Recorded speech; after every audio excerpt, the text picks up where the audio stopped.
Hi, my name is Heather Telford.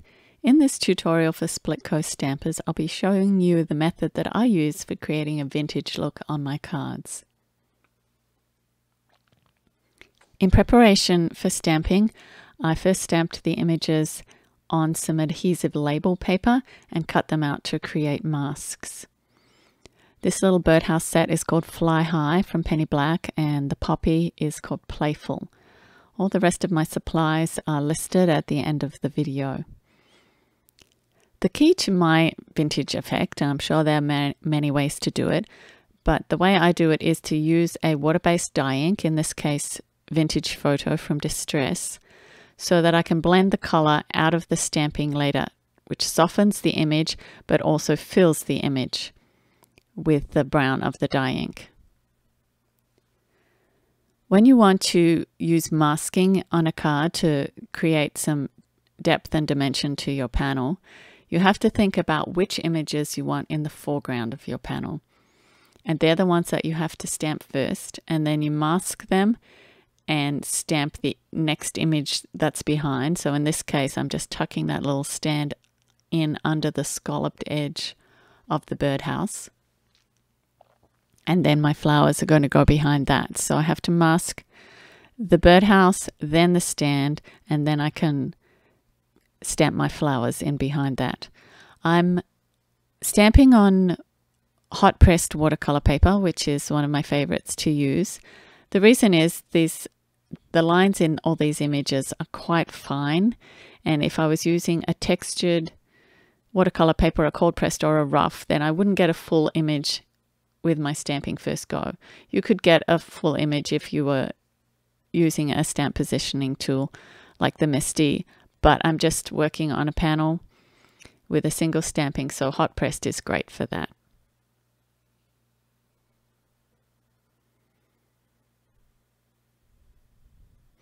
My flower mask that I created, I didn't peel the adhesive off because you can see that little stem is very delicate, and I was sure that I would end up ripping it. So I've just left it non-adhesive on the back, so it does move a little bit, but it does the work that I needed to do and mask the flower so that it will appear in front of the next flower that I stamp.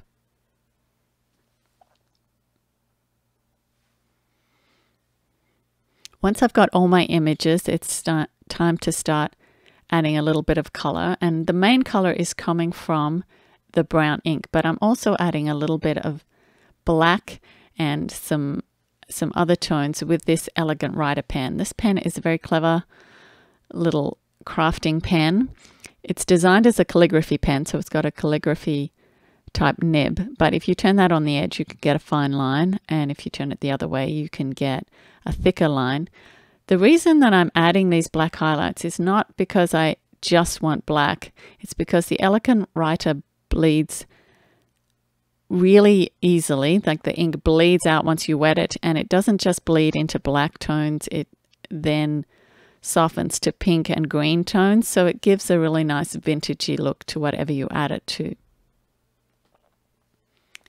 With the ink from my initial stamping, I can pull a lot of color out of that with water, but when I want a little bit more brown, I'm using a watercolor pencil. I've matched the watercolor pencil to the Vintage Photo color in the stamping ink, and that way I can just add extra brown when I need it.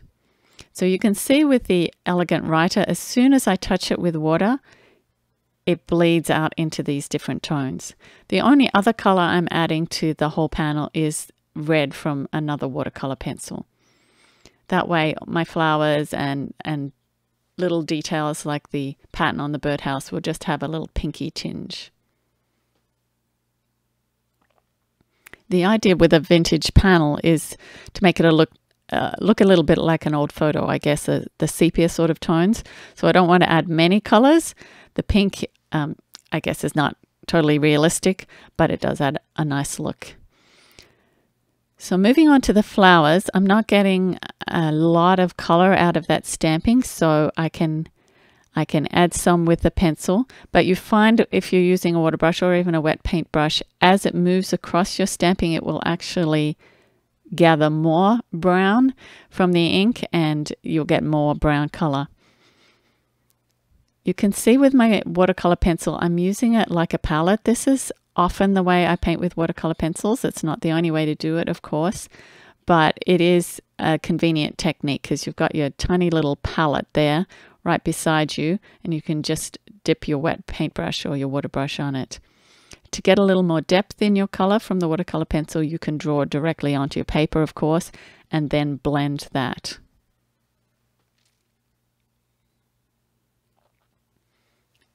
With this vintage effect, it's a little bit of playing around with how much depth you want, how much color you want to add, how much brown you want. So it's personal preference, really. You can decide how dark you want your tones to be. I let the little birdhouse dry, except for that center panel, because I didn't want the inside of that little circle, which I guess is the inside of the birdhouse, to bleed out into the rest of the birdhouse. So I let that dry, and then I came back and I painted that and painted the little inside heart also with brown and red watercolor pencil.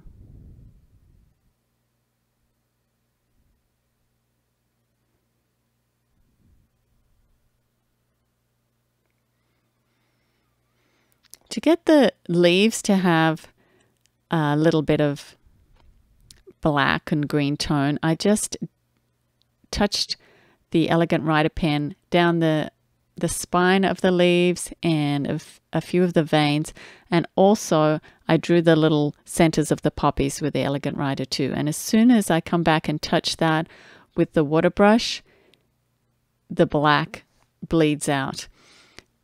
The more water I give, the more color I will get from the black of the Elegant Writer. And mine tends to bleed green first and then pink. So if you write something or draw something with the Elegant Writer pen and then spritz it with water, you can just see that color bleed out of the pen. Black, then green, then pink. It's a really fun technique to work with. You can put it on your stamps if you want to, or else you can just draw with it or add it to your stamping afterwards.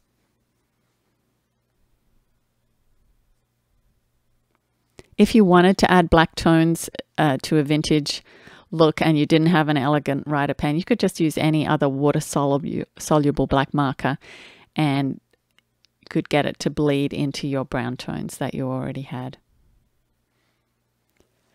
The rest of the creation of this panel is a little bit like adding filters to a photo. I'm just adding further effects that will add to the vintage look, like in this case script.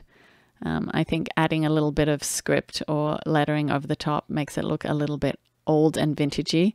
So I've partially stamped my letter background stamp and added that to the corner.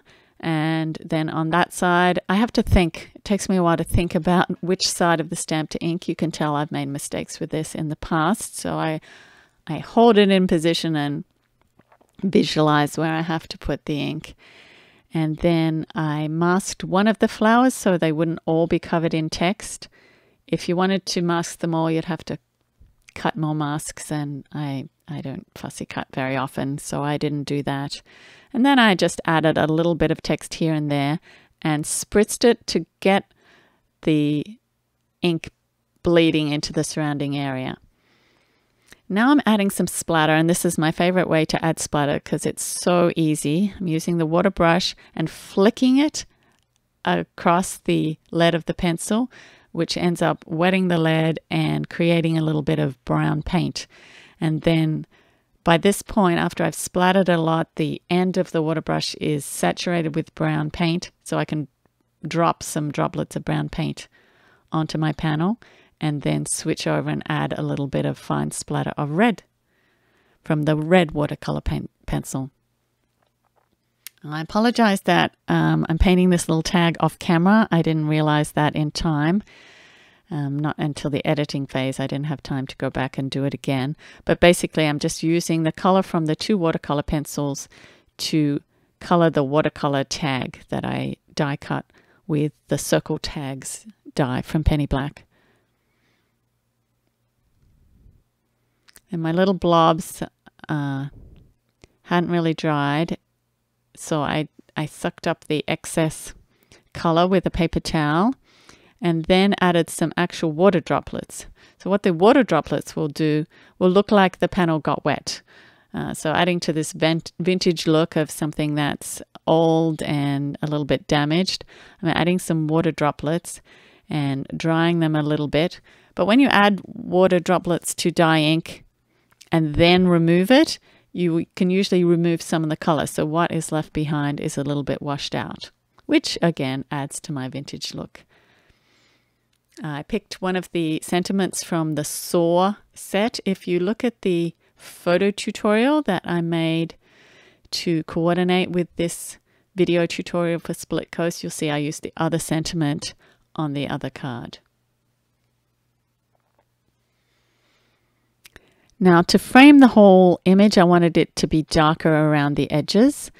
So I just used a sponge, same ink, same vintage photo ink, so everything would still coordinate, and just sponged around the edges. And then you can see I'm adding a few more water droplets and then taking them away. So that removes some of the ink, but in a way that looks like it was stained. At this point, all that's left to do is kind of just increase the color of some of those red areas. They'd got a little bit washed out with all the additional filters I added. So I just wanted to add a little bit more red color to some of my petals.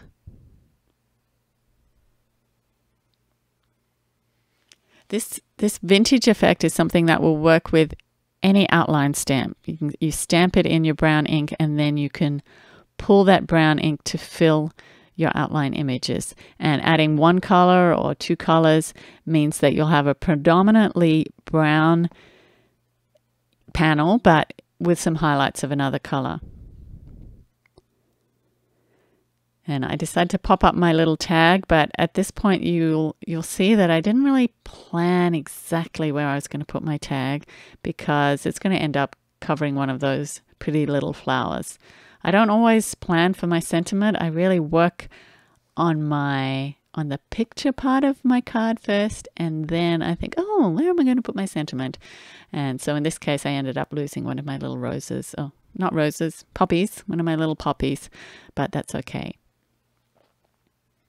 So I made this one, and of course I made a different one when I was doing the photo tutorial. And you can see that although they're similar, the amount of the elegant writer pen I added on this one was more.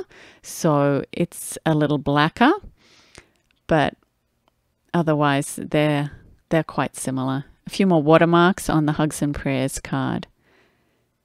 If you enjoyed this technique, please visit the gallery that coordinates with this tutorial at Split Coast to see more examples. You can visit my blog for more examples of my work, or my YouTube channel to see the rest of my videos. Thanks for watching today. I hope you'll have fun creating some vintage cards.